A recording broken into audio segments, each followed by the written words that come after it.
ನಾರಾಯಣಂ ನಮಸ್ಕೃತ್ಯ ನರಂ ಚೈವ ನರೋತ್ತಮಂ ದೇವೀಂ ಸರಸ್ವತೀಂ ವ್ಯಾಸಂ ತತೋ ಜಯಮುದೀರಯೇ. ವಿಜಾನತಾಮವಿತ್ತಸ್ಯ ಮಧ್ವಸ್ಯ ಜಗತಿ ಗುರೋಃ ಪೂರ್ವಾಚಾರ್ಯಮಹಿಷ್ಠಾನಾಂ ಇಯಂ ಪ್ರಣತಿಮಾಲಿಕಾ. ಒಂದು 5 ನಿಮಿಷ. ಸನತ್ಸುಜಾತ ಯದಿಮಾಂ ಪರಾರ್ಥಾಂ ಬ್ರಾಹ್ಮೀಂ ವಾಚಂ ವದಸಿ ವಿಶ್ವರೂಪಾಂ ಪರಾಂ ಹಿ ಕಾರ್ಯೇಷು ಸುದುರ್ಲಭಾಂ ಕಥಾಂ ತದ್ಬ್ರೂಹಿ ಮೇ ವಾಕ್ಯಮೇವಂ ಕುಮಾರ. ಸನತ್ಸುಜಾತ, ಓ ಸನತ್ಸುಜಾತನೇ, ವೇದ ಇರೋದು ದೇವರನ್ನು ತಿಳಿಯಲಿಕ್ಕೆ ಅಂತ ಹೇಳ್ತಾ ಇದ್ದೀ. ವೇದ ಇರೋದು ಕರ್ಮಕ್ಕಾಗಿ ಅಲ್ಲ, ಕರ್ಮ ಇರೋದು ಜ್ಞಾನಕ್ಕಾಗಿ ಅಲ್ಲದೆ ಬೇರೆ ಕಡೆಗಲ್ಲ ಅನ್ನೋದನ್ನು ನೀನು ಹೇಳ್ತಾ ಇದ್ದಿ.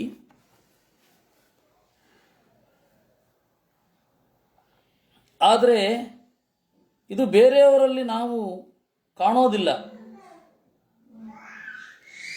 ವೇದ ಇರೋದು ದೇವರಿಗಾಗಿ, ಕರ್ಮಕ್ಕಾಗಿ ಅಲ್ಲ, ಲೌಕಿಕವಾದ ಸುಖಭೋಗಕ್ಕಾಗಿ ಅಲ್ಲ. ಈ ರೀತಿ ನನಗೆ ಒತ್ತಿ ಯಾರೂ ಹೇಳಲಿಲ್ಲ. ಆದರೆ ದೇವರನ್ನು ತಿಳಿದರೆ ಸಾಕಲ್ವಾ, ಉಳಿದದ್ದೆಲ್ಲ ಯಾಕೆ ಆಚರಣೆ ಮಾಡಬೇಕು? ಅಂದರೆ ಕೆಲವೊಂದು ನಿತ್ಯವಾದ ಮೌಲ್ಯಗಳು ಇರ್ತದೆ. ಆ ನಿತ್ಯವಾದ ಮೌಲ್ಯಗಳನ್ನು ನಾವು ಯಾಕೆ ಪಾಲನೆ ಮಾಡಬೇಕು? ನೀನಿವಾಗ ಹೇಳ್ತಾ ಇದ್ದೀಯಲ್ಲ ನೀತಿಶಾಸ್ತ್ರ ಯಾಕೆ ಬೇಕು? ವೇದ ದೇವರು 2 ಸಾಕು ಅಂತ ಹೇಳಿ ಪ್ರಶ್ನೆ. ಅದಕ್ಕೆ ಸನತ್ಸುಜಾತರು ಹೇಳ್ತಾರೆ, ನೈತದ್ಬ್ರಹ್ಮತ್ವರಮಾಣೇನ ಲಭ್ಯಂ ಯನ್ಮಾಂ ಪೃಚ್ಛಸ್ಯಭಿಷಂಗೇಣ ರಾಜನ್ ಬುದ್ಧೌ ವಿಲೀನೇ ಮನಸಿ ಪ್ರಚಿಂತ್ಯ ವಿದ್ಯಾ ಹಿ ಸಾ ಬ್ರಹ್ಮಚರ್ಯೇಣ ಲಭ್ಯ ಅಂತ. ಒಂದು ತಿಳ್ಕೋ, ನೈತದ್ಬ್ರಹ್ಮ ತ್ವರಮಾಣೇನ ಲಭ್ಯಂ. ಅವಸರ ಪಡುವವನಿಗೆ ದೇವರು ಸಿಗೋದಿಲ್ಲ, ವೇದ ಅರ್ಥ ಆಗುವಲ್ಲ. ಅವಸರ ಪಡಬಾರದು, ಯಾವತ್ತೂ ಕೂಡ ಅವಸರ ಪಡಲಿಕ್ಕಿಲ್ಲ. ಯಾಕೆಂದರೆ ಇಷ್ಟು ವರ್ಷದಲ್ಲಿ ಇಷ್ಟು ಸಾಧನೆ ಮಾಡಿ ಇಷ್ಟು ಎತ್ತರಕ್ಕೇರಬೇಕು, ಆ ರೀತಿ ಲೆಕ್ಕಾಚಾರ ಇಟ್ಕೊಳ್ಬೇಡ. ಕೆಲವರೆಲ್ಲ ಟಾರ್ಗೆಟ್ ಇಟ್ಕೊಂಡು ಬರ್ತಾ ಇದ್ರು ಹಿಂದೆ. ನೋಡಿ, ನಾನು 2 ವರ್ಷದಲ್ಲಿ 3 ವರ್ಷದಲ್ಲಿ ಆ ಸ್ವಾಮಿಗಳ ಹತ್ತಿರ ನ್ಯಾಯಸುಧಾ ಪರೀಕ್ಷೆ ಕೊಡಬೇಕು. ಹಾಗೆ ಬೇಡ, ತತ್ವಶಾಸ್ತ್ರ ತಿಳ್ಕೊಳ್ಬೇಕು ಅಂತ ಬನ್ನಿ ಅಂತ. 2006ರಲ್ಲಿ ಅವರಿಗೆ ಹೇಳಿದ್ದು. ಅವ್ರಿಗೆ ಅವಾಗ ಪಕ್ಕ ಅರ್ಥ ಆಗಲಿಲ್ಲ. ಯಾಕೆಂದರೆ ಅವ್ರಿಗೆ ಶಾಸ್ತ್ರ ಅಂತನ್ನೋದು ಏನೋ ರೆಕಗ್ನಿಷನ್ನು, ಮೊದಲು ಅಲ್ಲಿ ಪರೀಕ್ಷೆ ಆಗಿಬಿಡ್ಬೇಕು ಅಂತ. ಹೀಗೆ ಆದರೆ ಆಗೋದಿಲ್ಲ. ಯಾಕೆಂದರೆ ಅವ್ರು ಹೇಳ್ತಾರೆ, ನೈತದ್ ಬ್ರಹ್ಮ ತ್ವರಮಾಣೇನ ಲಭ್ಯಂ. ಹೀಗೆ ಟಾರ್ಗೆಟ್ ಇಟ್ಕೊಂಡೆಲ್ಲ ಬರಬೇಡಿ. ಜೀವನ ಪರ್ಯಂತ ಇದ್ದೇ ಇದೆ ಓದೋದು. ಯನ್ಮಾಂ ಪೃಚ್ಛಸ್ಯ ಅಭಿಷಂಗೇಣ ರಾಜನ್. ಏನೋ ಒಂದು ಅಭಿಷಂಗ, ಉದ್ವೇಗವನ್ನು ಇಟ್ಟುಕೊಂಡು ನನ್ನನ್ನು ಕೇಳ್ತಾ ಇದ್ದಿ. ಬ್ರಹ್ಮನನ್ನು ತಿಳ್ಕೊಂಡು ಬಿಟ್ರೆ ಈ ಎಲ್ಲ ಪಾಪಗಳಿಂದ ದೂರ ಆಗ್ತೇನಲ್ವಾ? ಬ್ರಹ್ಮನನ್ನು ಸಾಕ್ಷಾತ್ಕರಿಸ್ಕೊಂಡು ಬಿಟ್ರೆ ಈ ಸೋತ್ತಮ ಅಪರಾಧ ಮಾಡಬಾರದು, ನೀತಿಯನ್ನು ಅನುಸರಿಸಬೇಕು, ಇವೆಲ್ಲ ಎಂಥದಿದು ಅಂತ. ಅದಾಗೋದಿಲ್ಲ. ಬುದ್ಧೌ ವಿಲೀನೇ ಮನಸ್ಸಿ ಪ್ರಚಿಂತ್ಯ ವಿದ್ಯಾಹಿತ ಬ್ರಹ್ಮಚರ್ಯೇಣ ಲಭ್ಯ. ಮನಸ್ಸು ಪ್ರಲೀನ, ತನ್ನ ಒಳಗಡೆ ಇರುವ ದೋಷಗಳಲ್ಲಿ ಹುಡುಗಿಕೊಳ್ಳಬೇಕು. ಮನಸ್ಸಿನಲ್ಲಿರುವ ದೋಷಗಳು ಮನಸ್ಸಿನಲ್ಲಿ ಹುಡುಗಿ ಹೋಗಬೇಕು. ಪ್ರಚಿಂತ್ಯ, ಒಳ್ಳೆಯ ಚಿಂತನೆ ಆಗಬೇಕು. ಮನಸ್ಸಿನ ದೋಷಗಳೆಲ್ಲ ಪರಿಹಾರ ಆಗಿ, ರಾಗ ದ್ವೇಷ ಮೊದಲಾದವುಗಳೆಲ್ಲ ಪರಿಹಾರ ಆಗಿ, ಶಾಸ್ತ್ರದಲ್ಲಿ ಪ್ರವೇಶ ಮಾಡಿ ಏನು ವಿದ್ಯಾ ಬರುತ್ತಲ್ಲ ಅದು ಬ್ರಹ್ಮಚರ್ಯೇಣ ಲಭ್ಯ. ಈ ಎಲ್ಲ ನೀತಿಯ ಅನುಸರಣೆಯಿಂದ ಪಡೆಯಬೇಕಾದದ್ದು. ಧೃತರಾಷ್ಟ್ರ ಆದ್ಯಾಂ ವಿದ್ಯಾಂ ವದಸಿ ಹಿ ಸತ್ಯರೂಪಾಂ ಯಾ ಪ್ರಾಪ್ಯತೆ ಬ್ರಹ್ಮಚರ್ಯೇಣ ಸದ್ಭಿಃ ಅನಾರಭ್ಯಾಂ ವಸತೀಹ ಕಾರ್ಯಕಾಲೇ ಕಥಂ ಬ್ರಹ್ಮಣ್ಯಂ ಅಮೃತತ್ವಂ ಲಭೇತ. ಅದಕ್ಕೆ ಅವನ ಪ್ರಶ್ನೆ ಇನ್ನೂ ಮುಗಿಲಿಲ್ಲ ಧೃತರಾಷ್ಟ್ರನದ್ದು. ಸ್ವಾಮಿ, ನೀವು ಹೇಳ್ತೀರಾ ಆದ್ಯಾಂ ವಿದ್ಯಾಂ ಸತ್ಯರೂಪಾಂ ವದಸಿ. ಸತ್ಯ ಅನ್ನೋದು ಆದ್ಯ ವಿದ್ಯೆ. ಸತ್ ಅಂದರೆ ನಿರ್ದುಷ್ಟನಾದ ಬ್ರಹ್ಮನನ್ನು ತಲುಪಿಸುವಂತಹದ್ದು ಸತ್ಯ. ಆ ಸತ್ಯ ಅಂತನ್ನುವ ವಿದ್ಯೆ ಎಲ್ಲ ವಿದ್ಯೆಗಳಲ್ಲಿ ಮಿಗಿಲಾದದ್ದು ಯಾವುದು ಅಂತಂದರೆ ದೇವರನ್ನು ತಲುಪುವಲ್ಲಿ ಇರುವಂಥದ್ದು. ಯಾ ಪ್ರಾಪ್ಯತೆ ಬ್ರಹ್ಮಚರ್ಯೇಣ ಸದ್ಭಿ, ಅದು ಸಜ್ಜನರು ಬ್ರಹ್ಮಚರ್ಯದಿಂದ ಪಡಿತಾರೆ. ಆದರೆ ಅನಾರಭ್ಯಾಂ ವಸತೀಹ ಕಾರ್ಯಕಾಲೆ, ಯಾವ ಆರಂಭ ಅಂತಂದರೆ ಲೌಕಿಕವಾದ ಪ್ರಯೋಜನಗಳು, ಅದಕ್ಕೆ ಉಪಯೋಗಿಸ್ಕೊಳ್ಳಿಕ್ಕಾಗಲ್ಲ ಅಂತಲೂ ಹೇಳ್ತಾರೆ. ಅಂದ ಮೇಲೆ ಲೌಕಿಕವಾದ ಫಲಗಳನ್ನೇ ಪಡ್ಕೊಳ್ಳಿಕ್ಕಾಗದೆ ಹೋದರೆ ಉನ್ನತವಾದ ಲೋಕದಿಂದ ಆಚೆ ಇರುವ ತತ್ವವನ್ನು ಪಡೆಯೋದಾದರೂ ಹೇಗೆ? ಬ್ರಹ್ಮಣ್ಯಂ ಅಮೃತತ್ವಂ ಕಥಂ ಲಭೇತ. ಲೌಕಿಕವಾದ ಫಲವೇ ಸಿಗದೆ ಪಾರಲೌಕಿಕವಾದ ಫಲ ಸಿಗತ್ತೇನು? ಒಂದನೇ ಮೆಟ್ಟಿಲನ್ನೇ ಹತ್ತದೆ 10ನೇ ಮೆಟ್ಟಿಲನ್ನು ತಲುಪಲಿಕ್ಕಾಗತ್ತೇನು? ವಿದ್ಯೆಯ ಫಲ ಏನು? ಸನತ್ಸುಜಾತಃ ಅವ್ಯಕ್ತ ವಿದ್ಯಾಂ ಅಭಿಧಾಸ್ಯೆ ಪುರಾಣೀಂ ಬುದ್ಧ್ಯಾ ಚ ತೇಚಾಂ ಬ್ರಹ್ಮಚರ್ಯೇಣ ಸಿದ್ಧಾಂ ಯಾಂ ಪ್ರಾಪ್ಯೈನಂ ಮರ್ತ್ಯಭಾವಂ ತ್ಯಜಂತಿ ಯಾ ವೈ ವಿದ್ಯಾ ಗುರುವೃದ್ಧೇಷು ನಿತ್ಯಾ. ಅದಕ್ಕೆ ಆ ಅವ್ಯಕ್ತ ವಿದ್ಯಾಂ ಅಭಿಧಾಸ್ಯೆ ಪುರಾಣೀಂ, ಅತ್ಯಂತ ಹಳೆಯ ವಿದ್ಯೆ ಇದು. ಅದು ಅವ್ಯಕ್ತ ವಿದ್ಯಾ. ನಾವು ತಲುಪಲಾಗದ ಎತ್ತರವನ್ನು ಪಡೆಯುವಂತೆ ಮಾಡುತ್ತದೆ. ವಿದಿಲ್ ಲಾಭೆ ಅಂತ ಧಾತು. ಅವ್ಯಕ್ತ ವಿದ್ಯಾ ಅಂತಂದರೆ ಹಾಗೆ. ಅವ್ಯಕ್ತ ಅಂತಂದರೆ ಅದರ ಪರಿಣಾಮಗಳು ಹೊರಗಡೆ ಗೋಚರ ಆಗೋದಿಲ್ಲ. ಇವನು ಇಷ್ಟು ಓದಿದ್ದಾನೆ, ಅದರಿಂದಾಗಿ ಈ ರೀತಿ ಹೊರಗಡೆಯ ದೈಹಿಕ ಬದಲಾವಣೆಗಳಾಗಿದೆ ಇತ್ಯಾದಿಗಳನ್ನು ಎಣಿಸಲಿಕ್ಕೆ ಇಲ್ಲ. ಬುದ್ಧ್ಯಾಚತೇಚಾಂ ಬ್ರಹ್ಮಚರ್ಯೇಣ ಸಿದ್ಧಾಂ, ಬ್ರಹ್ಮಚರ್ಯದಿಂದ ವಿದ್ಯೆಯನ್ನು ಪಡೆಯೋ ಸಿದ್ಧವಾಗುವುದು ಆ ವಿದ್ಯೆ. ಅದನ್ನು ಪಡೆದ್ರೆ ಮರ್ತ್ಯಭಾವಂ ತ್ಯಜಂತಿ, ಸಾಮಾನ್ಯ ಮನುಷ್ಯರ ನಡೆಯೇ ಬಿಟ್ಟು ಹೋಗ್ತದೆ. ಅಂತಹ ವಿದ್ಯೆಯಿಂದ ಲೌಕಿಕ ಫಲ ಸಿಗಬೇಕು ಅಂತ ಹೇಳಿ ಯಾರು ಬಯಸೋದೇ ಇಲ್ಲ. ಅಂತಹ ವಿದ್ಯೆಯನ್ನು ಹೇಳ್ತಾ ಇರೋದು. ಆ ವಿದ್ಯೆಯನ್ನು ಉಪಯೋಗಿಸುವಾಗ ಲೌಕಿಕ ಫಲ ಬಂದರೆ ಅದೇನು ಆಶ್ಚರ್ಯ ಅಲ್ಲ. ಲೌಕಿಕ ಫಲ ಬರುತ್ತೆ. ಪಂಡಿತಾಚಾರ್ಯರು ಹೇಳಿಲ್ವೇನು? ಕೃಷಿಯನ್ನು ಮಾಡುವಾಗ ಹುಲ್ಲು ಬರುತ್ತೆ, ಹುಲ್ಲೇ ಪ್ರಧಾನ ಫಲ ಅಲ್ಲ. ಅದರಿಂದಾಗಿ ಪ್ರಧಾನ ಫಲ ಯಾವುದು? ಮರ್ತ್ಯಭಾವಂ ತ್ಯಜಂತಿ. ಎಂದೆಂದೂ ಸಾಯ್ತಾ ಇರುವಂತಹ ಫಲವನ್ನೇ ಬಯಸೋದಿಲ್ಲ. ಆ ವಿದ್ಯೆ ಗುರುವೃದ್ಧೇಷು ನಿತ್ಯ, ಗುರುಗಳಲ್ಲಿ ಜ್ಞಾನದಿಂದ ವೃದ್ಧರಾಗಿರುವವರಲ್ಲಿ ಇರುತ್ತೆ. ಅಂತಹ ವಿದ್ಯೆಯನ್ನು ಪಡೆಯಲಿಕ್ಕೆ ಅವರು ಪ್ರಯತ್ನ ಪಡ್ತಾರೆ. ಧೃತರಾಷ್ಟ್ರ ಬ್ರಹ್ಮಚರ್ಯೇಣ ಯಾ ವಿದ್ಯಾ ಶಕ್ಯ ವೇದಿತು ಮಂಜಸ ತತ್ಕಥಂ ಬ್ರಹ್ಮಚರ್ಯಂ ಸ್ಯಾತ್ ಏತದ್ವಿದ್ವನ್ ಬ್ರವೀಹಿ ಮೇ. ಅಲ್ಲ, ಈ ತರಹದ ಅತಿಲೌಕಿಕವಾದ ವಿದ್ಯೆಯನ್ನು ಪಡೆಯಲಿಕ್ಕೆ ಬ್ರಹ್ಮಚರ್ಯದಿಂದ ಸಾಧ್ಯ ಅಂದ್ರಿ. ಬ್ರಹ್ಮಚರ್ಯ ಅಂದರೆ ಏನು? ಬ್ರಹ್ಮಚರ್ಯದಿಂದ ಈ ವಿದ್ಯೆ ಹೇಗೆ ಬರುತ್ತೆ? ಇದೆಲ್ಲ ನನಗೆ ಹೇಳಬೇಕು.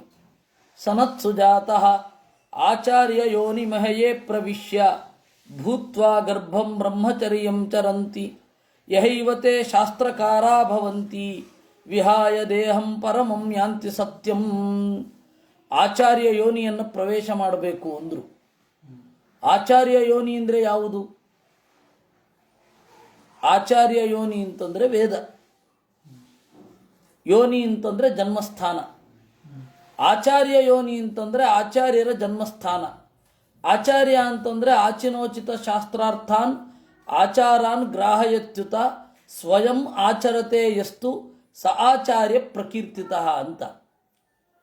ಆಚಿನೋತಿ ಚ ಶಾಸ್ತ್ರಾರ್ಥಂ, ಶಾಸ್ತ್ರದ ಅರ್ಥವನ್ನು ನಿರ್ಣಯ ಮಾಡ್ತಾನೆ. ಆಚಾರಾನ್ ಗ್ರಾಹಯತ್ಯುತ, ನಡೆಯ ಹಿಂದಿನ ಸತ್ಯಗಳನ್ನು ಹತ್ತಿರ ಬಂದ ಜನರಿಗೆ ಹೇಳ್ತಾನೆ. ಸ್ವಯಂ ಆಚರತೆ, ಆ ಶಾಸ್ತ್ರದಲ್ಲಿ ಹೇಳಿದ ಭಗವಂತನ ಮೇಲಿನ ವಿಶ್ವಾಸ ಇತ್ಯಾದಿಗಳನ್ನು ತಾನೂ ಹೊಂದಿರ್ತಾನೆ.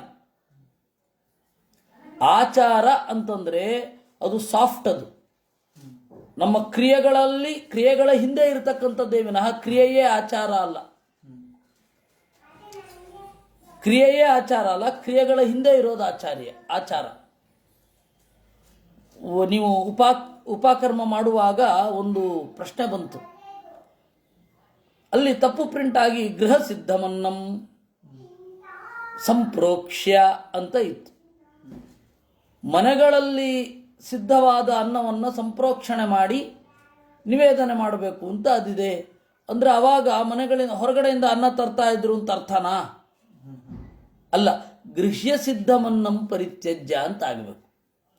ಗೃಹ್ಯ ಸೂತ್ರಗಳಲ್ಲಿ ಅನ್ನವನ್ನು ಬೇಯಿಸುವಾಗ ಒಂದು ಮಂತ್ರವನ್ನು ಹೇಳುತ್ತಾರೆ.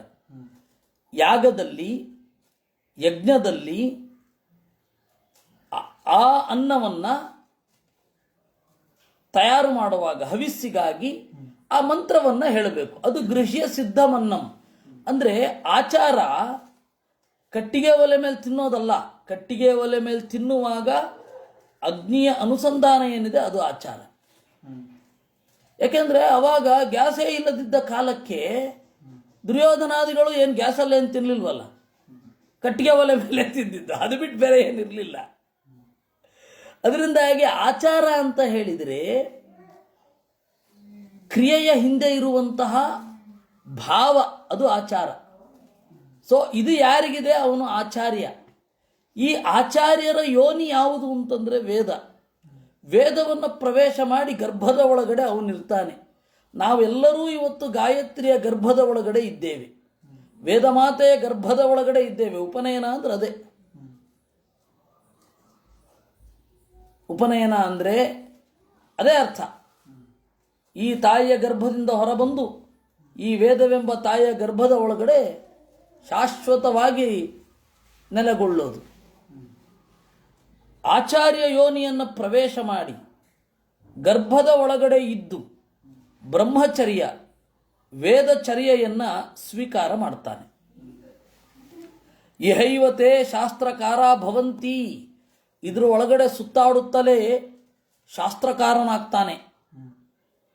ವಿಹಾಯ ದೇಹಂ ಪರಮಂ ಯಾಂತಿ ಸತ್ಯಂ, ಈ ದೇಹವನ್ನು ತೊರೆದು ದೇವರನ್ನು ಸೇರುತ್ತಾನೆ. ಇದು ಬ್ರಹ್ಮಚರ್ಯ ಅಂದರೆ. ಯಸ್ಮಿನ್ ಲೋಕೆ ವಿಜಯಂತೀಹ ಕಾಮಾನ್ ಬ್ರಾಹ್ಮೀಂ ಸ್ಥಿತಿಂ ಅನುತಿತಿಕ್ಷಮಾಣಾಃ ತ ಆತ್ಮಾನಂ ನಿರ್ಹರಂತೀಹ ದೇಹಾನ್ ಮುಂಜಾದಿಶೀಕಾಮಿವ ಧೀರಭಾವಾತ್.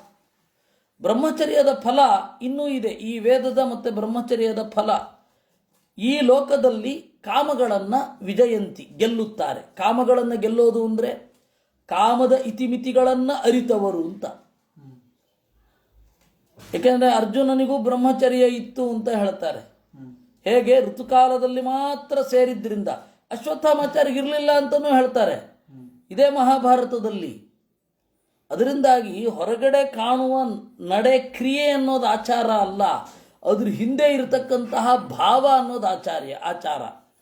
ಹೀಗಾಗಿ ಬ್ರಾಹ್ಮೀಂ ಸ್ಥಿತಿಂ ಅನುತಿತಿಕ್ಷಮಾಣಾಃ, ವೇದದ ಅಥವಾ ದೇವರ ಸ್ವರೂಪವನ್ನು ತಿಳಿದುಕೊಳ್ಳಲು ಬಯಸಿ ಹೊರಗಡೆಯ ಸುಖ ದುಃಖಗಳನ್ನು, ಸೋಲು ಗೆಲುವುಗಳನ್ನು ನಿರ್ಲಿಪ್ತವಾಗಿ ತೆಗೆದುಕೊಂಡು ದೇವರ ಬಳಿಗೆ ಯಾರು ಹೋಗ್ತಾ ಇರ್ತಾರೆ ಅಂಥವರು ಆತ್ಮಾನಂ ಅಂತ್ಯಕಾಲದಲ್ಲಿ ತನ್ನ ಜೀವವನ್ನು ದೇಹಾತ್ ನಿರ್ಹರಂತಿ, ದೇಹದಿಂದ ಹೊರಗಡೆ ತಿಳ್ಕೊಳ್ತಾರೆ. ಅಂದರೆ ಈ ದೇಹ ಬೇರೆ ನಾನು ಬೇರೆ ಅಂತ ಅಂದುಕೊಳ್ತಾರೆ. ಅಂದರೆ ಸಾವಿಗೂ ವ್ಯಥೆ ಪಡುವುದಿಲ್ಲ.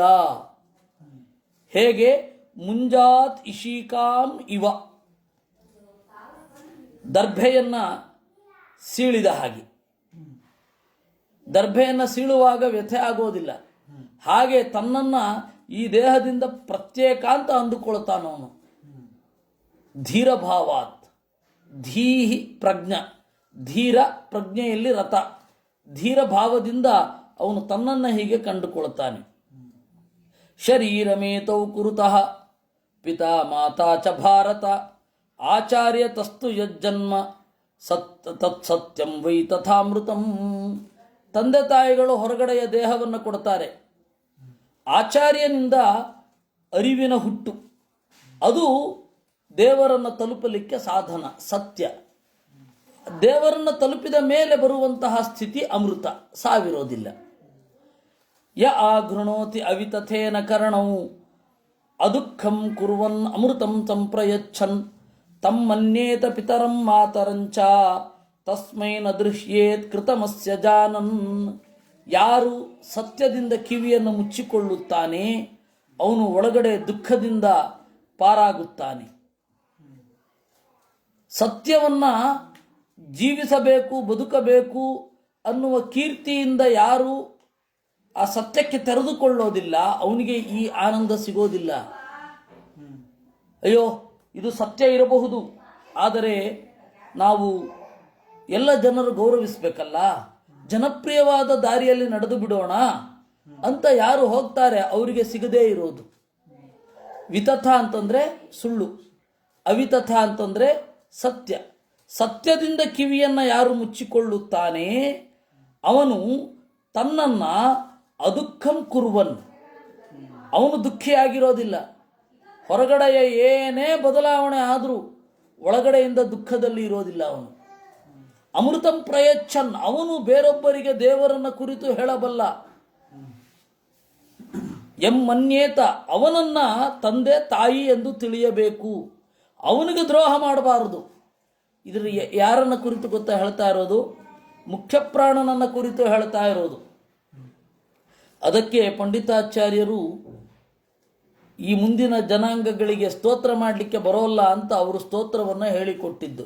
ಮಾತರ್ಮೇ ಮಾತರಿಶ್ವನ್ ಪಿತಃ ಅತುಲ ಗುರೋ ಅಂತ. ಅತುಲ ಗುರೋ ಯಾಕೆಂದ್ರೆ ಅವರು ಅಮೃತವನ್ನು ನಮಗೆ ಕೊಡಬಲ್ಲರು, ದೇವರನ್ನ ನಮಗೆ ಕೊಡಬಲ್ಲರು, ನಮ್ಮನ್ನು ದುಃಖಹೀನರನ್ನಾಗಿ ಮಾಡಬಲ್ಲರು. ಯಾಕೆಂದ್ರೆ ಇಡೀ ಕುಶಾಸ್ತ್ರಗಳು ಹೊರಟದ್ದೇ ಅವರನ್ನು ನೋವು ಮಾಡಬೇಕು ಅಂತ. ನೀವು ಇತಿಹಾಸವನ್ನ, ಪಂಡಿತಾಚಾರ್ಯರು ಕೊಟ್ಟ ಇತಿಹಾಸವನ್ನ ಸೂಕ್ಷ್ಮೇಕ್ಷಿಕೆಯಿಂದ ನೋಡಿ.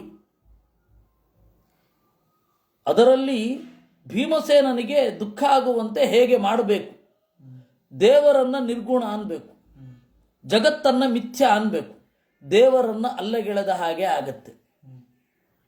ಅವಾಗ ಅವರೇನಾಗ್ತಾರೆ, ದುಃಖ ಪಡ್ತಾನೆ, ದೇವರಿಗಾಗಿ ದುಃಖ ಪಡ್ತಾನೆ ಅಂತ.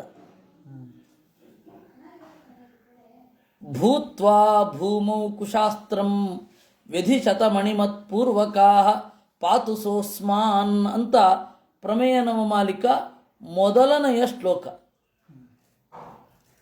ಎರಡನೇ ಶ್ಲೋಕ. ಮೊದಲನೇ ಸರ್ಗದ ಸಾರ ಏನು? ಎಲ್ಲರೂ ಕೂಡ ಭೀಮಸೇನನಿಗೆ ನೋವುಂಟು ಮಾಡಬೇಕು ಅಂತ ಹೇಳಿ ಕುಶಾಸ್ತ್ರವನ್ನ ರಚನೆ ಮಾಡಿದರು. ಇವತ್ತು ಸತ್ಯಕ್ಕೆ ವಿರುದ್ಧವಾದ ಯಾವ ಯಾವ ಶಾಸ್ತ್ರಗಳಿದೆ ಅದೆಲ್ಲ ಭೀಮಸೇನನಿಗೆ ರಿಯಾಕ್ಷನ್ ಮೋಡಲ್ಲಿ ರಚಿತವಾದದ್ದು. ಅದನ್ನು ಅರ್ಥ ಮಾಡಿಕೊಂಡು ಈ ಎಲ್ಲ ಕೆಟ್ಟ ಶಾಸ್ತ್ರಗಳು ಯಾರನ್ನು ನೋಯಿಸಬೇಕು ಎಂದು ಬಂದಿವೆಯೋ ಅಂತಹ ಮುಖ್ಯ ಪ್ರಾಣ ನಮ್ಮನ್ನು ರಕ್ಷಿಸಲಿ ಅಂತ. ಇದು ಸಾಮಾನ್ಯ ಆಚಾರ್ಯನಿಗಲ್ವಲ್ಲ. ಏಕೆಂದರೆ ಮುಖ್ಯ ಗುರು ಮುಖ್ಯ ಪ್ರಾಣ ಅಂತ ಹೇಳಿ ಮಧ್ವಾಚಾರ್ಯರೇ ಹೇಳಿದ್ದಾರೆ. ಮುಖ್ಯ ಗುರು ಬ್ರಹ್ಮದೇವರು ಅಂತ ಹೇಳಿ ಸ್ಪಷ್ಟವಾಗಿ ಹೇಳಿದ್ದಾರೆ. ಅದರಿಂದಾಗಿ ಗುರುಗಳು ಅಂದರೆ ಇಬ್ಬರೇ, ಮುಖ್ಯವಾಗಿ ಗುರು, ಉಳಿದವರೆಲ್ಲ ಉಪಾಧ್ಯಾಯರು. ಗುರುಗಳು ಇಬ್ಬರೇ,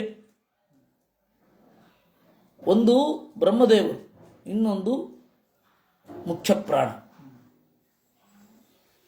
ವಿದ್ಯಾ ಅಂತಂದ್ರೆ ಇಬ್ಬರೇ, ಲಕ್ಷ್ಮೀದೇವಿ ವೇದ ವಿದ್ಯೆ, ಅವಳು ತಾಯಿ. ಭಾರತಿ ಮತ್ತು ಸರಸ್ವತಿ.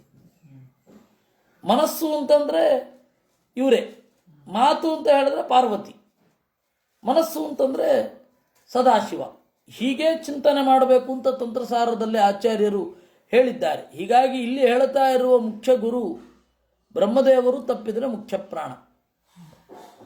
ಗುರುಂ ಶಿಷ್ಯೋ ನಿತ್ಯಮಭಿವಾದಯೀತ ಸ್ವಾಧ್ಯಾಯಮಿಚ್ಛೇಚ್ಛುಚಿರ ಪ್ರಮತ್ತಃ ಮಾನಾತ್ ನಮಾದ್ಯೇತ್ ನಾದಧೀತ ರೋಚಂ ಏಷ ಪ್ರಥಮೋ ಬ್ರಹ್ಮಚರ್ಯಸ್ಯ ಪಾದಃ. ಇನ್ನು ಬ್ರಹ್ಮಚರ್ಯದ ಅವಯವಗಳು, ಆ ಬ್ರಹ್ಮಚರ್ಯ ವೇದದಲ್ಲಿ ತಿರುಗಬೇಕು. ವೇದದಲ್ಲಿ ತಿರುಗಬೇಕಾದ್ರೆ ಹೊರಗಡೆಯ ಕೆಲವೊಂದು ದೈಹಿಕ ಅಭ್ಯಾಸಗಳಿದೆ, ಅದನ್ನು ಬ್ರಹ್ಮಚರ್ಯ ಅಂತ ಕರೀತಾರೆ. ಏನದು? ಗುರುಗಳನ್ನು ಶಿಷ್ಯ ನಿತ್ಯವೂ ಅಭಿವಾದನೆ ಮಾಡಬೇಕು, ಸ್ವಾಧ್ಯಾಯವನ್ನು ಬಯಸಬೇಕು, ಅಪ್ರಮತ್ತನಾಗಿ ಮೈ ಮರೆಯದೆ ಸ್ವಾಧ್ಯಾಯ ಮಾಡ್ತಾ ಇರಬೇಕು. ಮಾನಾತ್, ಅದು ಸ್ವಾಧ್ಯಾಯ ಮಾಡದೆ ಅದು ವಿದ್ಯೆ ಒಲಿಯೋದಿಲ್ಲ. ಅದು ಪಾರಾಯಣದ ಕ್ರಮ ಆಗಿರಬಹುದು, ವಾಚಿಕವಾದದ್ದು ಪಾರಾಯಣ, ವಾಚಿಕವಾಗಿ ಪಾರಾಯಣ ಮಾಡ್ತಾ ಇರೋದು, ಅದನ್ನು ಆಗಾಗ ಪಾರಾಯಣ ಮಾಡ್ತಾ ಸಿದ್ಧಿಸಿಕೊಳ್ಳೋದು. ಇನ್ನೊಂದು ಮಾನಸಿಕವಾಗಿ ಯೋಚನೆ ಮಾಡೋದು, ಯಾವುದೇ ಒಂದು ಹೊಸ ವಿಚಾರವನ್ನು ಕೇಳಿದಾಗ ಶಾಸ್ತ್ರದೊಡನೆ ಕಂಪೇರ್ ಮಾಡೋದು, ಇದು ಸ್ವಾಧ್ಯಾಯ. ಇದು ಅಪ್ರಮತ್ತ, ಮೈ ಮರೆಯದೆ ಬಹಳ ಅವೇರ್ನೆಸ್ಸಿನಿಂದ ಇರಬೇಕು. ಯಾವ ಅಂಶ ಯಾರಿಂದ ಎಲ್ಲಿಂದ ಹೇಗೆ ಸಿಗುತ್ತೋ ಗೊತ್ತಿಲ್ಲ. ಮಾನನ್ನಮಾದ್ಯೇತ್, ವಿದ್ಯಾರ್ಥಿ ದಶೆಯ ನೆಟ್ಟ ನಡುವೆ ಅಹಂಕಾರ ಬರಬಾರದು. ಸಾಯೋವರೆಗೂ ವಿದ್ಯಾರ್ಥಿಯಾಗಿ ಇರಬೇಕು, ಅಲ್ಲಿಗೆ ಮುಗೀತಲ್ಲ, ಮಾನ ಇರಬಾರದು. ನಾದಧೀತ ರೋಚಂ, ಸಿಟ್ಟು ಮಾಡಿಕೊಳ್ಬಾರದು. ರೋಷ ಅಂತಂದರೆ ಉತ್ತರ ಕೊಡಲಿಕ್ಕೆ ಬರದಾಗ ಮಾಡಿಕೊಳ್ಳುವ ಸಿಟ್ಟು, ಆ ಸಿಟ್ಟು ಬರಬಾರದು. ಅದಕ್ಕೆ ಜ್ವಲಂತ ನಿದರ್ಶನ ನಮ್ಮ ಪರಮಗುರುಗಳು ವಿದ್ಯಾಮಾನ್ಯರು. ವೃದ್ಧಾಪ್ಯದಿಂದ ಏನೋ ಮರಿತಾ ಇದ್ದರೂ ಕೂಡ ಅವ್ರು ಹೇಳೋರು, ನನಗೆ ಗೊತ್ತಿಲ್ಲ, ಇದನ್ನು ನೋಡ್ಕೊಂಬಂದು ಹೇಳ್ತೇನೆ ಅನ್ನೋರು. ಪೇದಾವ್ರ ಸ್ವಾಮಿಗಳು ಅಷ್ಟು, ಇಲ್ಲ ನಾನು ಗೊತ್ತಿಲ್ಲ, ಇದು ಹೊಸ ವಿಷಯ ನೀ ಹೇಳ್ತಾ ಇರೋದು ಅಂತ ಅನ್ನೋರು. ಅಂದರೆ ರೋಷ ಇಟ್ಕೊಳ್ಬಾರದು. ಏಷ ಪ್ರಥಮೋ ಬ್ರಹ್ಮಚರ್ಯಸ್ಯ ಪಾದ, ಇದೂ ಒಂದು ಬ್ರಹ್ಮಚರ್ಯದ ಭಾಗವೇ, ಈ ತರಹದ ನಡೆ. ಶಿಷ್ಯವೃತ್ತಿ ಕ್ರಮೇಣೈವ ವಿದ್ಯಾಮಾಪ್ನೋತಿ ಯಶುಚಿ ಬ್ರಹ್ಮಚರ್ಯ ವ್ರತಸ್ಯಾಸ್ಯ ಪ್ರಥಮ ಪಾದ ಉಚ್ಯತೆ. ಶಿಷ್ಯ ಅಂದರೆ ಶಾಸನಕ್ಕೆ ಒಳಗಾಗುವವ, ಗುರುಗಳು ಹೇಳಿದಂತೆ ನಡೆಯುವವ. ವಿದ್ಯೆಯ ಟಿಪ್ಸ್ ಏನೇನಿರುತ್ತೆ, ಅವರು ಹೀಗೆ ಪಾರಾಯಣ ಮಾಡು, ಹೀಗಿದು ಮಾಡು ಅಂತ ಹೇಳಿದಾಗ ಅದರ ದಾರಿಯಲ್ಲಿ ಸಾಗುವವ. ಯಥಾ ನಿತ್ಯಂ ಗುರೋ ವೃತ್ತಿ ಗುರುಪತ್ನ್ಯಾಂ ತಥಾಚರೇತ್ ತತ್ಪುತ್ರೇ ಚ ತಥಾ ಕುರ್ವನ್ ದ್ವಿತೀಯ ಪಾದ ಉಚ್ಯತೆ. ಗುರುಗಳಲ್ಲಿ ಯಾವ ವೃತ್ತಿ ಇರುತ್ತೆ, ಗುರು ಪತ್ನಿಯರಲ್ಲಿಯೂ ಅದೇ ವೃತ್ತಿ ಇರಬೇಕು, ಅವರ ಮಕ್ಕಳಲ್ಲಿಯೂ ಅದೇ ವೃತ್ತಿ ಇರಬೇಕು. ಅದು ಎರಡನೆಯ ಪಾಯಿಂಟು. ಅಂದರೆ ಇಲ್ಲಿ ಏನಾಗಿದೆ, ಈಗ ಗುರು ಪುತ್ರರು, ಗುರು ಪತ್ನಿ,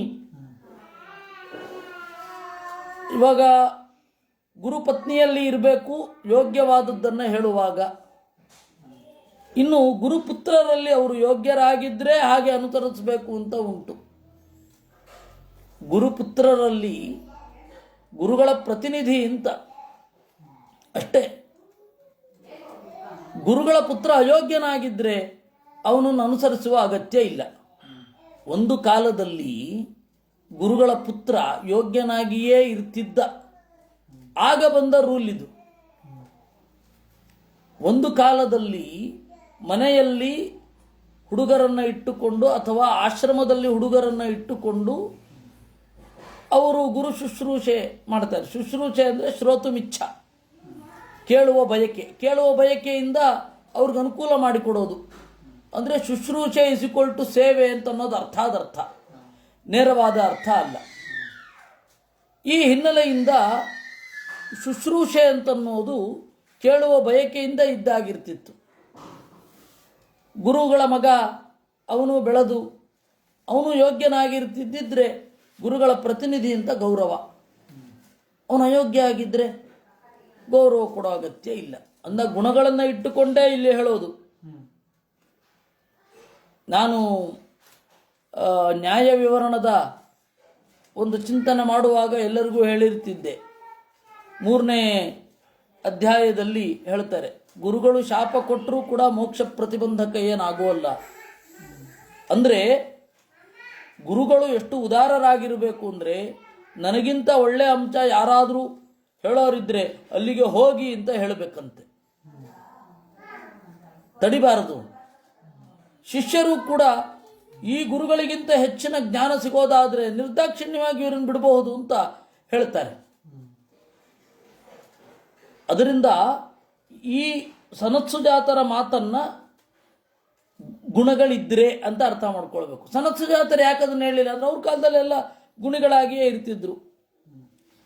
ಯ ಆಚಾರ್ಯೇಣ ಆತ್ಮಕೃತಂ ವಿಜಾನನ್ ಜ್ಞಾತ್ವಾಚಾರ್ಥಂ ಭಾವಿತೋಸ್ಮಿತ್ಯನೇನ ಯನ್ಮನ್ಯತೆ ತಂ ಪ್ರತಿಹೃಷ್ಟ ಬುದ್ಧಿ ಸವೈ ತೃತೀಯೋ ಬ್ರಹ್ಮಚರ್ಯಸ್ಯ ಪಾದಃ.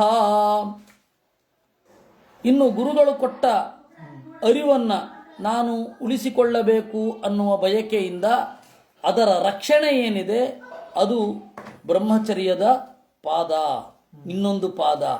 ನಾಚಾರ್ಯಾಯ ಕೃತಮಿತಿ ಚಾಭಿಮಾನಾತ್ ಪ್ರಾಜ್ಞೋ ಮನ್ಯೇನ್ನೈತದಹಂ ಕರೋಮಿ ಇತೀವ ಮನ್ಯೇತ ನ ಭಾಚಯೇತ ಸವೈ ಚತುರ್ಥೋ ಬ್ರಹ್ಮಚರ್ಯಸ್ಯ ಪಾದಃ. ಇನ್ನು ನಾನು ಗುರುಗಳಿಗೆ ಇಷ್ಟು ಮಾಡಿದ್ದೇನೆ ಅಷ್ಟು ಮಾಡಿದ್ದೇನೆ ಅನ್ನುವ ಅಭಿಮಾನವನ್ನು ತಳೆಯಬಾರದು. ಆ ಅಭಿಮಾನವನ್ನು ತಳೆಯದಿದ್ದರೆ ಅದು ಜ್ಞಾನವಾಗಿ ಬದಲಾಗುತ್ತೆ. ಗುರುಗಳಿಗೆ ಮಾಡಿದ್ದನ್ನು ಲೆಕ್ಕ ಇಟ್ಕೊಂಡು ಹೇಳಲಿಕ್ಕೆ ಶುರು ಮಾಡಿದ್ರೆ ಅದು ಕೀರ್ತಿ ಬರುತ್ತೆ, ಜ್ಞಾನ ಹೊಟ್ಟೋಗುತ್ತೆ. ನೋಡಿ ಗುರುಗಳಿಗೆ ಎಷ್ಟು ಮಾಡ್ತಾ ಇದ್ದಾನೆ ಅವನು, ಅಷ್ಟು ಕೊಡ್ತಾ ಇದ್ದಾರೆ, ಇಷ್ಟು ಕೊಡ್ತಾ ಇದ್ದಾರೆ, ಹೋಗತ್ತೆ. ಗುರುಗಳಿಗೆ ಮಾಡುವ ಸೇವೆ ಜ್ಞಾನವಾಗಿ ಪರಿವರ್ತನೆ ಆಗಲಿ ಅಂತ ಅಷ್ಟೇ ಬಯಕೆ ಇರಬೇಕು. ಅಂದರೆ ಇದರ ಅಭಿಪ್ರಾಯ ಏನು ಅಂದರೆ, ನೀನು ಗುರುಗಳಿಗೆ ಮಾಡುವ ಶುಶ್ರೂಷೆ ಏನಿದೆ ಅದು ಹೆಮ್ಮೆಗೆ ಕಾರಣವಾಗಬಾರದು ಅಂತ ಅರ್ಥ.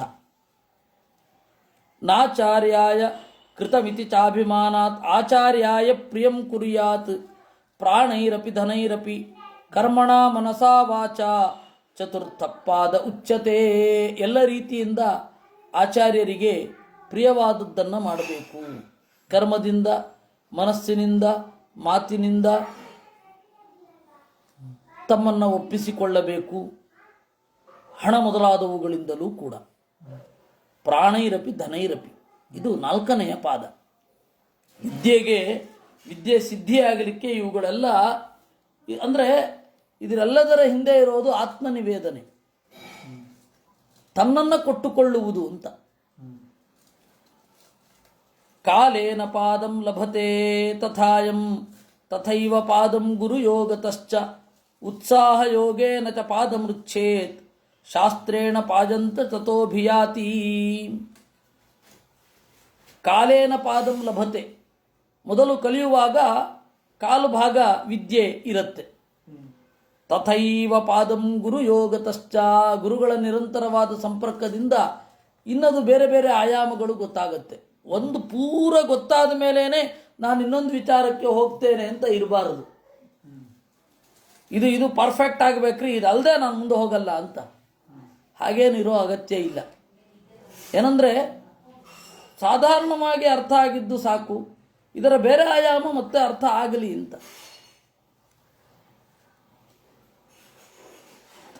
ಉತ್ಸಾಹ ಯೋಗೇನ ಚ ಪಾದಮೃಚ್ಛೇತ್, ಕೆಲವೊಮ್ಮೆ ಒಳಗಡೆ ಇರುವ ಉತ್ಸಾಹ ಬೇರೆ ಬೇರೆ ಶಾಸ್ತ್ರಗಳನ್ನು ನೋಡಿ ಕಲಿಯಬೇಕಾದದ್ದು. ಶಾಸ್ತ್ರೇಣ ಪಾದಂಚ ತಥೋಭಿಯಾತಿ, ಆಮೇಲೆ ಛಾತ್ರೇಣ, ಪಾಠ ಮಾಡುವಾಗ ಇನ್ನೊಂದಿಷ್ಟು ಗೊತ್ತಾಗತ್ತೆ. ಪಾಠ ಮಾಡೋದು ಕಲಿಯೋದೇ. ವಿದ್ಯಾಮಾನ್ಯರು ಹೇಳೋರು, ನೀವು ಯಾವುದೋ ಕಾಲೇಜಲ್ಲಿ ಮಕ್ಕಳಿಗೆ ಪಾಠ ಮಾಡಲಿಕ್ಕೆ ಅಂತ ಹೋಗ್ತೀರಾ, ಯಾವುದೋ ಊರಿಗೆ ಹೊಟ್ಟೋಗ್ತೀರಾ, ಅಲ್ಲಿ ಶಾಸ್ತ್ರ ಸಂಪನ್ನರು ಶಾಸ್ತ್ರವನ್ನು ಕೇಳಬೇಕು ಅಂತ ಇರೋದಿಲ್ಲ. ಅಂತಹ ಸಂದರ್ಭದಲ್ಲಿ ಗೋಡೆಗೆ ತಿರ್ಕೊಂಡು ಪಾಠ ಮಾಡಿ ಅಂತ ನೋಡೋರು. ಅಯ್ಯೋ ನನ್ನ ಪಾಠಕ್ಕೆ ಜಾಸ್ತಿ ಜನ ಬರಬೇಕು ಇತ್ಯಾದಿಗಳನ್ನು ಇಟ್ಕೊಳ್ಳೇಬಾರದು. ಜಾಸ್ತಿ ಜನ ಬಂದರೆ ಪಾಠ ಮಾಡ್ತೇನೆ ಇದು ಯಾವುದನ್ನೂ ಇಟ್ಕೊಳ್ಬಾರದು. ನಾನು ಒಪ್ಪಿಸಬೇಕು. ಮುಂದುಗಡೆ ದೇವತೆಗಳಿರ್ತಾರೆ, ಎದುರುಗಡೆ ಇರುವ ವ್ಯಕ್ತಿಯಲ್ಲಿ ಆಚಾರ್ಯರೇ ನಿಂತು ಕೇಳ್ತಾ ಇದ್ದಾರೆ, ಎದುರುಗಡೆ ಇರುವ ವ್ಯಕ್ತಿಯಲ್ಲಿ ತತ್ವಾಭಿಮಾನಿಗಳು ಇದ್ದು ಕೇಳ್ತಾ ಇದ್ದಾರೆ ಅನ್ನುವ ಭರವಸೆಯಲ್ಲಿ ನೀವು ಹೇಳಬೇಕು. ಅವರು ಅಂತರ್ಯಾಮಿ ಅಲ್ವಾ, ಎಲ್ಲೆಲ್ಲಿಂದ ತರಬೇಕೋ ಅಲ್ಲಲ್ಲಿಂದ ತರ್ತಾರವರು, ಕರ್ಕೊಂಡು ಬರ್ತಾರೆ ನಿಮ್ಮ ಹತ್ರಕ್ಕೆ. ನೀವು ನಿಮ್ಮನ್ನು ಪ್ರಮೋಟ್ ಮಾಡ್ಕೊಳ್ಳೋ ಅಗತ್ಯ ಇಲ್ಲ. ಹೀಗಾಗಿ ಛಾತ್ರೇಣ ಪಾದಂಚ ತಥೋಭಿಯಾತಿ, ಅದು ಶಾಸ್ತ್ರೇಣ ಆಗಿ ಹೋಗಿದೆ, ಛಾತ್ರೇಣ ಅಂತ ಪಾಠ. ಜ್ಞಾನಾದಯೋ ದ್ವಾದಶ ಯಸ್ಯ ರೂಪಂ ಅನ್ಯಾನಿ ಚಾಂಗಾನಿ ತಥಾ ಬಲಂಚ ಆಚಾರ್ಯ ಯೋಗೇ ಫಲತೀತಿ ಚಾಹು ಬ್ರಹ್ಮಾರ್ಥ ಯೋಗೇನ ಚ ಬ್ರಹ್ಮಚರ್ಯಂ. ಜ್ಞಾನ ಮೊದಲಾದ ಎಲ್ಲ ಗುಣಗಳು ಮತ್ತೆ ಆತ್ಮಬಲ, ಮನೋಬಲ, ಶಾಸ್ತ್ರ ಇದೆ, ಶಾಸ್ತ್ರ ಅದ್ರ ಪಾಡಿಗದಿರುತ್ತೆ, ನಿಮ್ಮ ಮನೋಬಲ ಅದರ ಜೊತೆಗೆ ಮಿಕ್ಸಪ್ ಆಗಬೇಕು.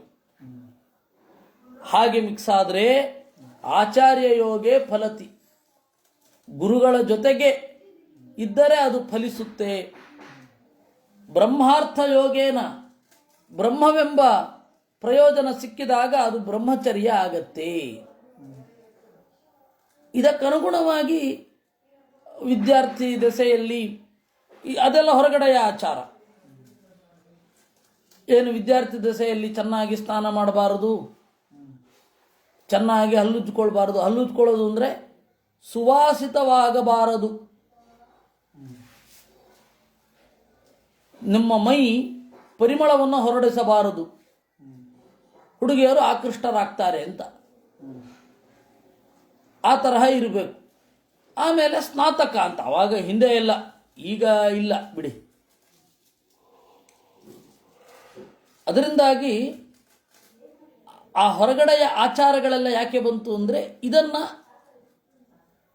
ಈ ಕಾನ್ಸೆಪ್ಟನ್ನು ತರಲಿಕ್ಕೆ ಬಂತು. ಹೊರಗಡೆಯ ಆ ಆಚಾರ ಯಾಕೆ, ಆ ನಡವಳಿಕೆ ಯಾಕಿರುತ್ತೆ ಅಂದರೆ ಹಿಂದೆ ಈ ಭಾವನೆ ಇರಬೇಕು.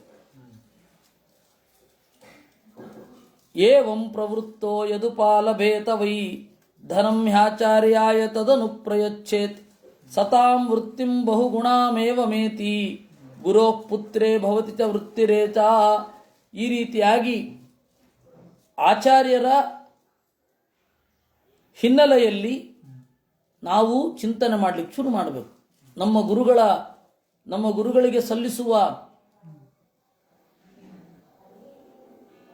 ಕಾಣಿಕೆ ಏನು ಅಂದರೆ ಅವರ ಸೇವೆ, ನಮ್ಮ ಚಿಂತನೆ, ಎರಡೂ ರೀತಿಯಿಂದ ಅದನ್ನು ಸಲ್ಲಿಸಬೇಕು.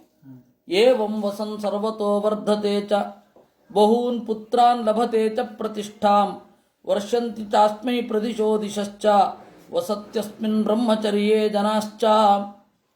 ಹೀಗೆ ಗುರುಗಳಲ್ಲಿ ಎಲ್ಲ ರೀತಿಯ ವೃತ್ತಿಯನ್ನು ನಾವು ಮಾಡ್ತಾ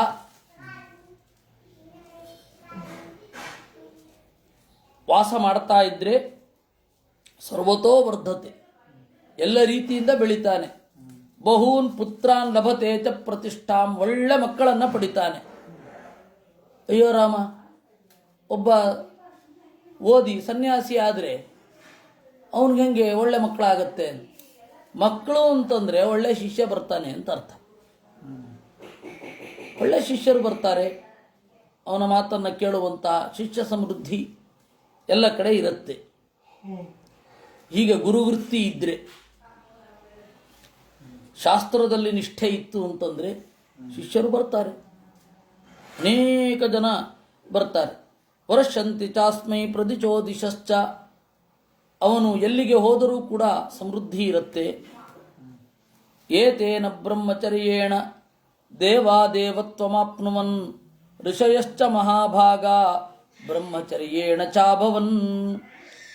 ಈ ತರಹದ ಬ್ರಹ್ಮಚರ್ಯವನ್ನು ಪಾಲಿಸಿಯೇ ದೇವತೆಗಳು ದೇವತೆಗಳಾಗಿದ್ದು, ಋಷಿಗಳು ಋಷಿಗಳಾಗಿದ್ದು.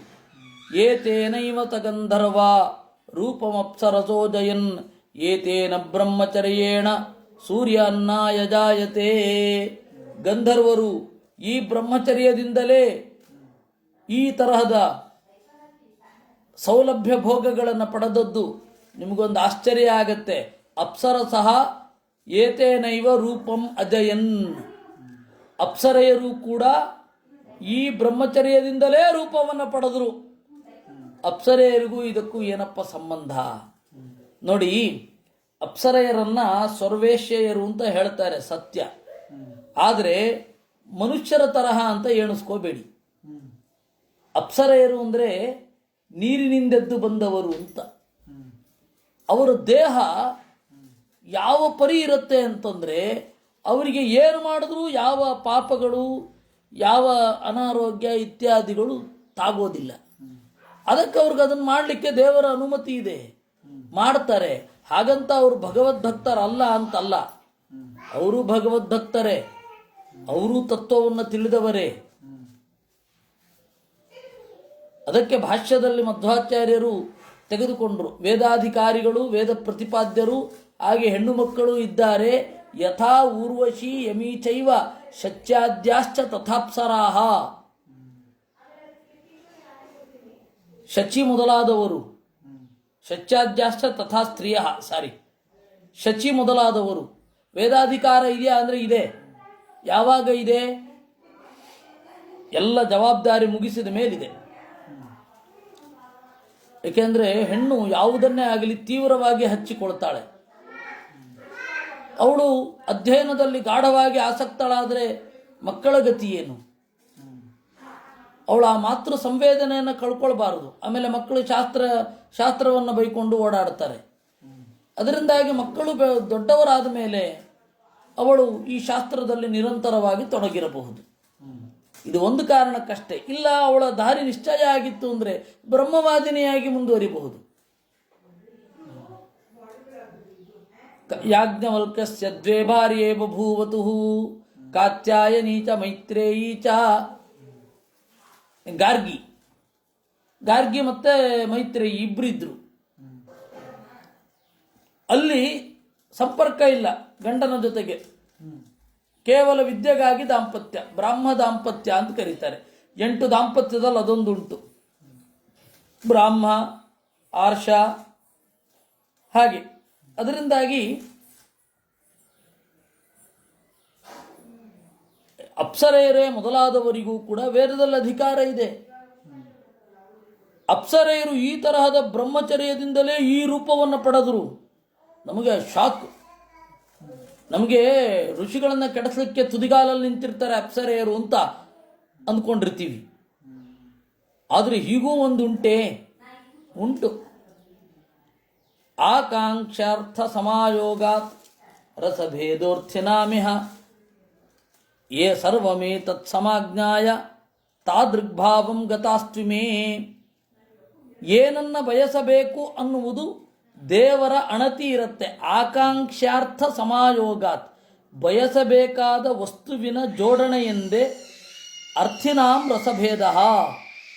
ಬೇಡುವವರಿಗೆ ಬೇರೆ ಬೇರೆ ರಸಗಳು ಇರುತ್ತೆ. ಶೃಂಗಾರ, ಅದ್ಭುತ ಇತ್ಯಾದಿ ರಸಗಳು. ಅವರು ಅದನ್ನು ಪಡಿತಾರೆ. ಏವಮೇತತ್ ಸಮಾಜ್ಞಾಯ, ಬೇರೆ ಬೇರೆ ಅಧಿಕಾರಿಗಳು ಬೇರೆ ಬೇರೆ ವೇದದ ಮಂತ್ರಗಳಿಂದ ಆಯಾ ಫಲವನ್ನು ಪಡೆದು ತಾದೃಗ್ಭಾವಂ ಗತಾಹ. ದೇವತೆಗಳು ದೇವತೆಗಳಾಗಿದ್ದು, ತತ್ವಾಭಿಮಾನಿಗಳಾಗಿದ್ದು, ಋಷಿಗಳಾಗಿದ್ದು, ಅಪ್ಸರೆಯರಾಗಿದ್ದು, ಗಂಧರ್ವರಾಗಿದ್ದು, ಯಕ್ಷರೆಯ ಮೊದಲಾದ ಕಿನ್ನರರಾಗಿದ್ದು, ಈ ರೀತಿ ಎಲ್ಲ ಒಂದೇ ವೇದ ಆಧಾರ. ಯ ಆಶ್ರಯೇತ್ ಪಾವಯೇತ್ ಚಾಪಿರಾಜನ್ ಸರ್ವಂ ಶರೀರಂ ತಪಸಾ ತಪ್ಯಮಾನಃ ಏತೇನ ವೈ ಬಲಮಭ್ಯೇತಿ ವಿದ್ವಾನ್ ಮೃತ್ಯುಂ ತಥಾ ಸಜಯತ್ಯಂತ ಕಾಲೇ. ಯಾರು ತನ್ನ ದೇಹವನ್ನು ಈ ತರಹದ ತಪಸ್ಸಿನಿಂದ ಪರಿಶುದ್ಧವಾಗಿ ಮಾಡಿಕೊಳ್ತಾನೆ, ಈ ತಪಸ್ಸು ಬಲಕ್ಕೆ ಕಾರಣ. ಬಲಮಭ್ಯೇತಿ, ಬಲ ಅಂತಂದ್ರೆ ಮನೋಬಲ, ವಿಜ್ಞಾನವೆಂಬ ಬಲ. ಅವನು ಮೃತ್ಯುವನ್ನು ಗೆಲ್ತಾನೆ.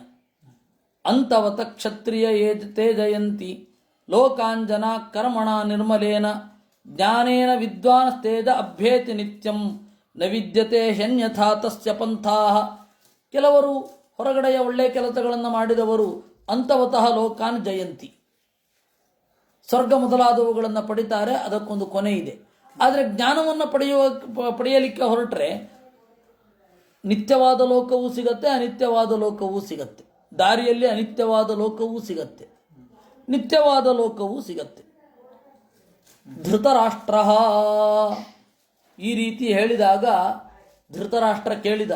ಬಹಳ ಅವನು ಜ್ಞಾನಿ, ವೃದ್ಧ, ಏನಿಲ್ಲ ಅಂತಂದ್ರೂ ಅವನಿಗೆ 150ರಿಂದ 170 ವರ್ಷ ಅಂತೂ ಆಗೇ ಇತ್ತು. ಅವನು ಕೇಳಿದ, ಆ ಭಾತಿ ಶುಕ್ಲಮಿವ ಲೋಹಿತಮಿವಾಥೋ ಕೃಷ್ಣಮಥಾರ್ಜುನಂ ಕಾದ್ರವಂ ವ ಯದ್ಬ್ರಾಹ್ಮಣ ಪಶ್ಯತಿ ಯತ್ರ ವಿದ್ವಾನ್ ಕಥಂ ರೂಪಂ ತದಮೃತಮಕ್ಷರಂ ಪರಂ. ಅಂದರೆ ನೀವು ಹೇಳಿದಿರಿ ವೇದಕ್ಕೆ ದೇವರೇ ವಿಷಯ ಅಂತ. ದೇವರ ರೂಪ ಹೇಗೆ? ಆ ಭಾತಿ ಶುಕ್ಲಂ, ಬೆಳ್ಳಗೋ ಕೆಂಪುಗೋ ನೀಲಿಯೋ, ಕಾದ್ರವಂ ಬೇರೆ ಬೇರೆ ಬಣ್ಣದ ಮಿಶ್ರಣವೋ. ಜ್ಞಾನಿಯಾದವನು ಏನನ್ನ ಕಾಣ್ತಾನೆ? ಆ ಪರಮಾತ್ಮನ ರೂಪ ಹೇಗೆ? ಸನತ್ಸುಜಾತಃ ನಾಭಾತಿ ಶುಕ್ಲಮಿವಲೋಹಿತಮಿವಾಥೋ ಕೃಷ್ಣಮಥಾರ್ಜುನಂ ಕಾದ್ರವಂ ವಾ ನ ಪೃಥಿವ್ಯಾಂ ತಿಷ್ಠತಿ ನಾಂತರಿಕ್ಷೇ ನೈತತ್ ಸಮುದ್ರೇ ತಲಿಲಂ ಬಿಭರ್ತಿ. ಅದು ಬೆಳ್ಳಗಿದೆ ಅಂತನೂ ಗೊತ್ತಾಗೋದಿಲ್ಲ, ಲೋಹಿತವೂ ಅಲ್ಲ. ಮತ್ತೆ ಎಲ್ಲ ರೂಪಗಳನ್ನು ಹೇಳ್ತಾರಲ್ಲ, ಎಲ್ಲ ರೂಪಗಳನ್ನು ಹೇಳ್ತಾರೆ. ಎಲ್ಲ ಬಣ್ಣದ ರೂಪ ಇದೆ, ಎಲ್ಲ ಬಣ್ಣದ ರೂಪ ಇದೆ. ಪಂಡಿತಾಚಾರ್ಯರು ಅಂದರೆ ಚಿಕ್ಕ ಪಂಡಿತಾಚಾರ್ಯರು ಸಂಗ್ರಹ ರಾಮಾಯಣದ ಕಡೆಯಲ್ಲಿ ಬಹಳ ರೂಪಗಳನ್ನು ಹೇಳ್ತಾರೆ, ಎಲ್ಲ ಬಣ್ಣಗಳು ಇದೆ ಅಂತ ಹೇಳ್ತಾರೆ. ಹಾಗಾದರೆ ಇಲ್ಲೇನು ಹೇಳೋದು? ಮತ್ತು ಇಲ್ಲಿಯೂ ಮುಂದೆ ಆ ರೂಪಗಳನ್ನು ಹೇಳ್ತಾರೆ, ಪರಮಾತ್ಮನ ಎಲ್ಲ ತರಹದ ರೂಪಗಳಿದೆ ಅಂತ. ಮತ್ತು ಈ ಆರಂಭದಲ್ಲಿ ನಾಭಾತಿ ಶುಕ್ಲಂ ಅಂತ ಏನು ಹೇಳೋದು? ಏನು ಹೇಳೋದು ಅಂತಂದರೆ ಭೌತಿಕವಾದ ರೂಪವಲ್ಲ. ನಾಭಾತಿ ಶುಕ್ಲಂ ಇವ ಲೋಹಿತಂ ಇವಾಥೋ ಕೃಷ್ಣಂ ಅಥಾರ್ಜುನಂ ಕಾದ್ರವಂ ವಾ. ಬೇರೆ ಬೇರೆ ಬಣ್ಣಗಳು ಉಂಟು ದೇವರ ರೂಪಗಳಿಗೆ, ಆದರೆ ಅದ್ಯಾವುದೂ ಕೂಡ ಲೌಕಿಕ ಅಲ್ಲ. ಕೇವಲ ಭೂಮಿಯಲ್ಲಿ ದೇವರಿರೋದಲ್ಲ, ನಾಂತರಿಕ್ಷೆ ಮೇಲ್ಗಡೆ ಇರೋದು ಅಲ್ಲ. ನೈತತ್ ಸಮುದ್ರೇ ತಲಿಲಂ ಬಿಭರ್ತಿ, ಕೇವಲ ಸಮುದ್ರದಲ್ಲಿ ನೀರನ್ನು ಹೊತ್ತು ಇರುವುದೂ ಅಲ್ಲ. ಏಕೆಂದರೆ ಎಲ್ಲರೂ ಕೂಡ ಒಂದೊಂದು ಬಣ್ಣದ ರೂಪವನ್ನು ಚಿಂತನೆ ಮಾಡೋದಷ್ಟೇ ಅಲ್ಲ, ಒಂದೊಂದು ಕಡೆ ಇದ್ದಾರೆ ಅಂತ, ಒಬ್ಬೊಬ್ಬರಿಗೆ ಒಂದೊಂದು ತಲೆನಲ್ಲಿ. ನಾವು ಕೂಡ ದೇವರಿದ್ದಾನೆ ಅಂತ ಮೇಲ್ಗಡೆಯೇ ತೋರಿಸೋದು. ಯಾಕೆ ಹಾಗೆ? ಅಲ್ಲಿ ದೇವರ ಅಲ್ಲಿ ಮಾತ್ರ ಇದ್ದಾನೆ ಅಂತಲ್ಲ, ಅದು ಬೇರೆಯವ್ರ ಕಲ್ಪನೆ. ನಮ್ಮ ಕಲ್ಪನೆ ಅಲ್ಲಿ ಮಾತ್ರ ಇದ್ದಾನೆ ಅಂತಲ್ಲ, ನಮಗಿಂತ ಎತ್ತರದವಾ ಅವನು ಎಲ್ಲ ಕಡೆ ವ್ಯಾಪ್ತಾನೆ. ಹಾಗಂತ ಹೇಳಿ ದೇವರು ಇದ್ದಾನೆ ಅಂತ ಕೆಳಗಡೆ ತೋರಿಸಲ್ಲ, ಮೇಲ್ಗಡೆಯೇ ತೋರಿಸೋದು. ಅಂದರೆ ನಮಗಿಂತ ಗುಣ ಮೊದಲಾದವುಗಳಲ್ಲಿ ಉನ್ನತ ಅಂತ. ಅದರಿಂದ ದೇವರು ಗುಣಗಳಲ್ಲಿ ಮಿಗಿಲು. ದೇವರ ಬಣ್ಣ ಹಲವಾರು ಇದೆ, ಆದರೆ ಅದ್ಯಾವುದು ಭೌತಿಕ ಅಲ್ಲ. ನ ತಾರಕಾಸು ನ ಚ ವಿದ್ಯುದಾಶ್ರಿತಂ ನ ಚಾಭ್ರೇಷು ದೃಶ್ಯತೆ ರೂಪಮಸ್ಯ. ಕೇವಲ ನಕ್ಷತ್ರಗಳಲ್ಲಿ ಇಲ್ಲ, ಮಿಂಚುಗುಡುಗುಗಳಲ್ಲಿಲ್ಲ, ಮೋಡಗಳಲ್ಲಿಲ್ಲ. ನ ಚಾಪಿ ವಾಯೌ ನ ಚ ದೇವತಾಸು ನ ವೈ ಚಂದ್ರೇ ದೃಶ್ಯತೆ ನೋತ ಸೂರ್ಯೇ. ಕೇವಲ ವಾಯುವಿನಲ್ಲಿ ಇಲ್ಲ, ಕೇವಲ ದೇವತೆಗಳಲ್ಲಿ ಇಲ್ಲ, ಕೇವಲ ಚಂದ್ರನಲ್ಲಿ ಅಲ್ಲ, ಕೇವಲ ಸೂರ್ಯನಲ್ಲಿ ಅಲ್ಲ. ನೈವರ್ಕ್ಷುತನ್ನಯಜುಶ್ಚು ನಾಪ್ಯಥರ್ವಸು ನ ದೃಶ್ಯತೆ ವೈ ವಿಮಲೇಚು ತಾಮತು ರಥಂತರೇ ಬಾರಹದ್ರಥೇ ವಾಪಿ ರಾಜನ್ ಮಹಾವ್ರತಸ್ಯ ಆತ್ಮನಿ ದೃಶ್ಯತೆ ತತ್. ಕೇವಲ ಋಗ್ವೇದದಲ್ಲಿ ಅವನು ಪ್ರತಿಪಾದ್ಯನಲ್ಲ, ಕೇವಲ ಸಾಮವೇದದಿಂದ ಪ್ರತಿಪಾದ್ಯನಲ್ಲ, ಅಥರ್ವ ವೇದದಿಂದ ಪ್ರತಿಪಾದ್ಯನಲ್ಲ.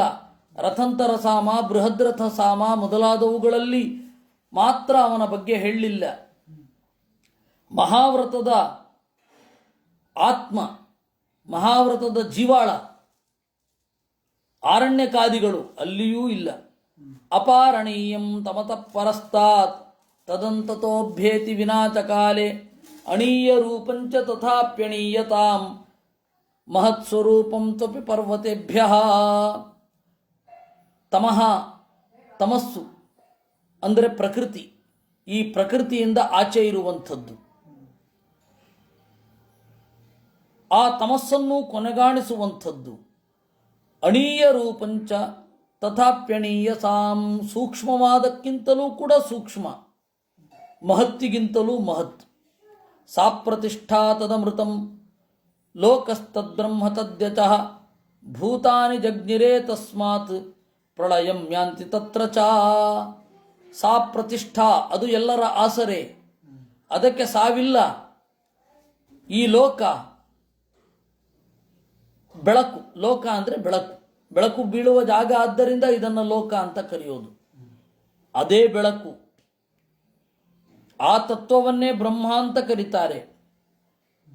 ಅದು ಬೇರೊಬ್ಬರಿಗೆ ಯಶಸ್ಸನ್ನು ಕೊಡುವಂಥದ್ದು. ತಸ್ಮಾತ್ ಭೂತಾನಿ ಜಗ್ನಿರೆ, ಅವನಿಂದ ಎಲ್ಲರೂ ಹುಟ್ಟಿದ್ದು. ಪ್ರಳಯಂ ಯಾಂತಿ ಅನಾಮಯಂ ತನ್ಮಹದುದ್ಯತಂ ಯಶೋ ವಾಚೋ ವಿಕಾರಂ ಕವಯೋ ವದಂತಿ ಅಸ್ಮಿನ್ ಜಗತ್ ಸರ್ವಮಿದಂ ಪ್ರತಿಷ್ಠಿತಂ ಏತದ್ವಿದುರಮೃತಾಸ್ತೆ ಭವಂತಿ.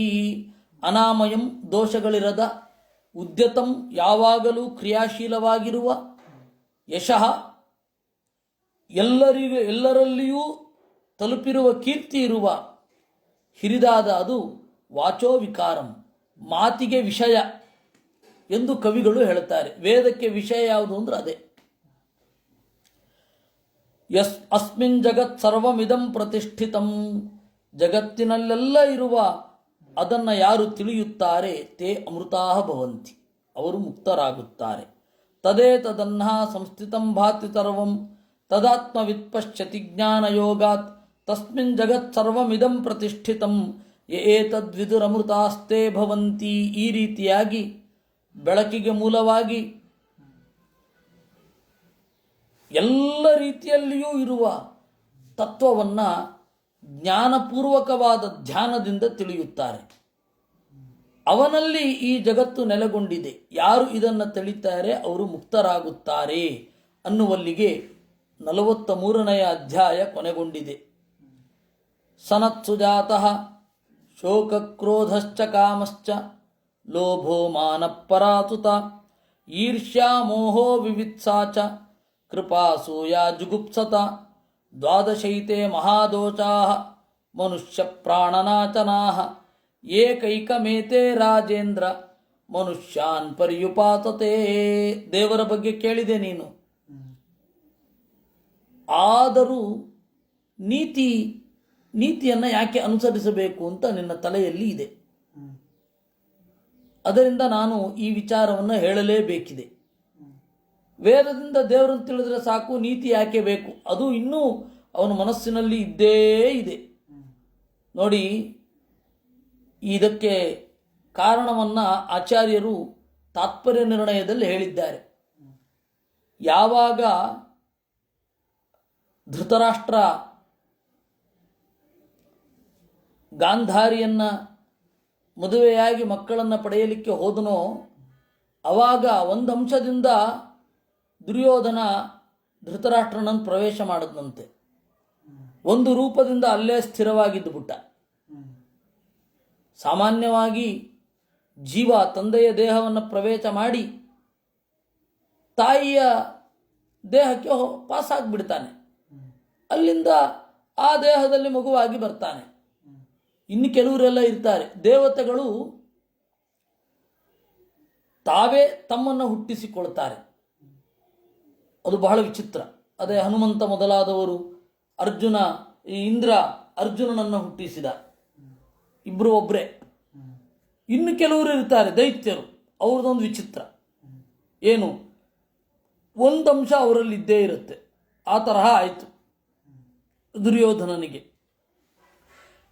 ಯಾವಾಗ ಆ ಹೋಗಿದ್ದು ಅಂತ ಹೇಳಿದ್ರೆ ಆಶ್ರಮವಾಸಕ್ಕೆ ಅಂತ ಭೀಮಸೇನ ಚೆನ್ನಾಗಿ ತಿರಸ್ಕಾರದಿಂದ ಕಂಡು ಕಳುಹಿಸಿದ್ದು.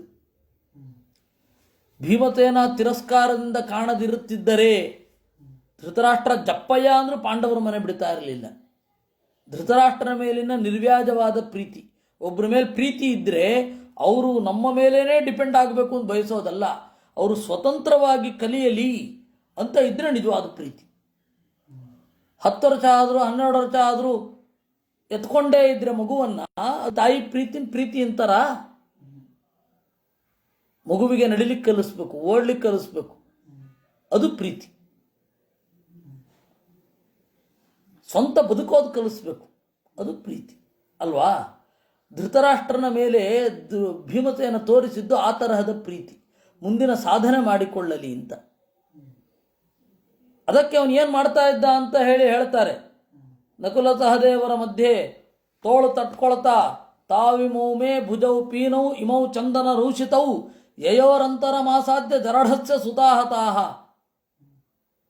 ಈ ಮುದುಕನ ಮಕ್ಕಳೆಲ್ಲ ಈ ತೋಳುಗಳ ನಡುವೆ ಸಿಕ್ಕು ಸತ್ತರು ಅಂತ ಹೇಳ್ತಾ ಹಿಂದಿನಿಂದ ಅನ್ನ ಕೊಡ್ತಾ ಇದ್ದಂತೆ. ಯಾಕೆ ಅಂತ ಹೇಳಿದ್ರೆ ವೈರಾಗ್ಯ ಬರಲಿ ಅಂತ ಎಲ್ಲ ಯಾರೋ ಹೇಳ್ತಾ ಇದ್ರು. ಅದು ಇನ್ನೂ ವಿಸ್ತಾರವಾಗಿದೆ, ಅದು ಬಹಳ ವಿಸ್ತಾರವಾಗಿದೆ. ಅವನು ಧೃತರಾಷ್ಟ್ರನ ಮೇಲಿನ ಗೌರವದಿಂದ ಈ ಧರ್ಮರಾಜ ಇನ್ನೇನು ನೇಣುಗಂಬದ ಶಿಕ್ಷೆಗೆ ಹೋಗಿದ್ದವರನ್ನು ಕೂಡ ಕ್ಷಮಾದಾನ ಕೂಡ ವಾಪಸ್ ತರಿಸ್ಬಿಡ್ತಾ ಇದ್ದಂತೆ. ಆ ಪರಿ ದೊಡ್ಡಪ್ಪನ ಮೇಲಿನ ಪ್ರೀತಿ. ಯಾರು ಏನು ತಪ್ಪೆ ಮಾಡಿರಲ್ಲ ಅವರನ್ನು ಕೆಲವೊಮ್ಮೆ ಶಿಕ್ಷೆಗೆ ಒಳಪಡಿಸಿದ್ದಿದೆಯಂತೆ ಧರ್ಮರಾಜ. ಯಾಕೆಂದರೆ ದೊಡ್ಡಪ್ಪನಿಗೆ ಆಗಲ್ಲ ಅನ್ನೋ ಒಂದೇ ಒಂದು ಕಾರಣದಿಂದ. ಇದನ್ನೆಲ್ಲ ನಾವು ಅಲ್ಲಿ ಮುಂದೆ ನೋಡ್ತೇವೆ. ಇಲ್ಲಿ ಸ್ಥೂಲವಾಗಿ ಹೇಳಿದ್ದು ಯಾಕೆ ಈ ಮನೋಭಾವ ಬಂತು ಧೃತರಾಷ್ಟ್ರನಿಗೆ ಅಂತ ಅನ್ಲಿಕ್ಕೆ ಹೇಳಿದ್ದು.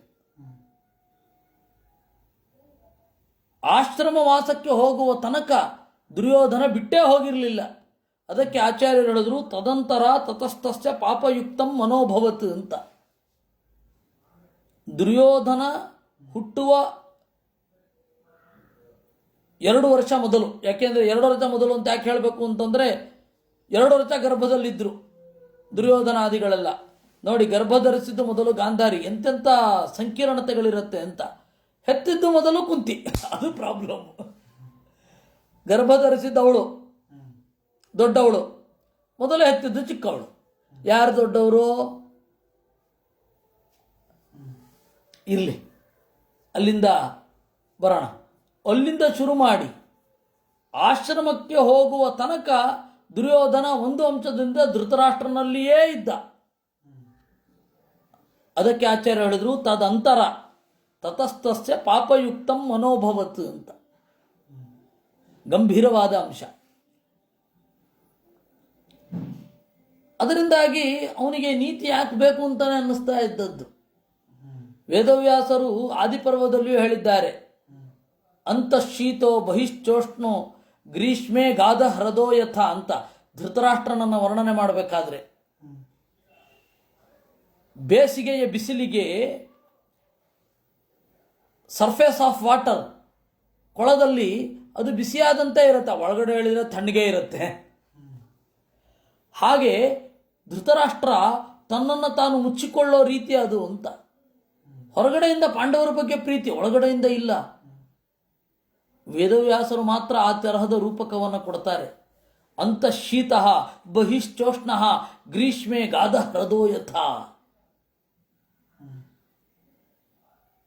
ಹಾಗೆ ಅದರಿಂದ ಪದೇ ಪದೇ ಇದನ್ನೆಲ್ಲ ಹೇಳಬೇಕಾಗತ್ತೆ. ನೀತಿ ಯಾಕೆ ಬೇಕು ಅಂತಾನೆ ಪ್ರಶ್ನೆ.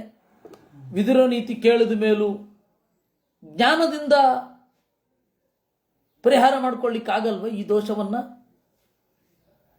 ಇದೇ ಪ್ರಶ್ನೆಗಳು. ಅದಕ್ಕೆ ಅವನ ಮನಸ್ಸಿನಲ್ಲಿ ಇದ್ದದ್ದನ್ನು ಓದಿ ಸನತ್ಸುಜಾತರು ಹೇಳಿದ್ರು. ಶೋಕ, ಕ್ರೋಧ, ಕಾಮ, ಲೋಭ, ಮಾನ ಅಂದರೆ ವಿಪರೀತ ಅಡಮೆಂಟ್ ಅಂತಾರಲ್ಲ,